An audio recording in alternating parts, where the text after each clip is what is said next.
We are learning more tonight about the murder of a young woman in Portland. Bethany Kelley was killed 6 months ago. She was experiencing homelessness at the time, and her body was then left outside in Portland's Bayside neighborhood. Police say she was strangled to death by a man who reportedly made sexual advances toward her. News Center Maine's Jack Mulmid reports on the investigation and the safety issues that Maine's unhoused are facing. This is Jack with News Center Maine.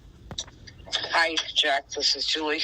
Speaking to us from the state of Oregon, Julie Kelley tells us about her daughter. She was a beautiful, strong soul. Bethany was killed in November. Her body left in daylight in Portland's Bayside neighborhood. She was goofy and always listening to music. And over the winter, a vigil to remember the young life that was taken.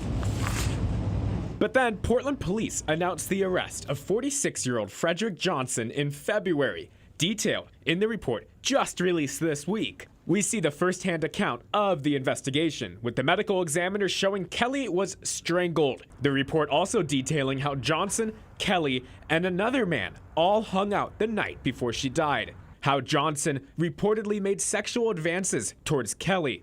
And after Johnson allegedly killed her, he returned to a friend's home where he shot up on heroin. Sources told police he acted strange and standoffish. It wasn't until fingernail samples were traced from Kelley's neck back to Johnson that he was arrested. What would you like to see out of this? I mean, if anything.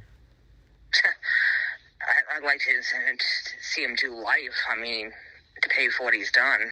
And as Kelley's young life is remembered, I think most people don't really appreciate the level of danger or fear. Andrew Bove with Preble Street says Kelley's killing goes to show how unhoused people have a target on their back. People sleeping outside are incredibly vulnerable. He says there is growing concern for the safety of people at the Bayside encampment. They have been victimized a fair amount over the past couple months. Like, people have shown up there and assaults have occurred. And the concern that if more is not done to help people at these encampments, the violence against unhoused people will persist.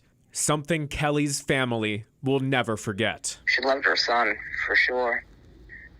Just a very hard life. She did. She had a very hard life. In Portland, Jack Mulmid, News Center, Maine. Frederick Johnson pleaded not guilty to his murder charge on Friday. He does not have a new court date set, but the clerk's office told us it should be sometime in June.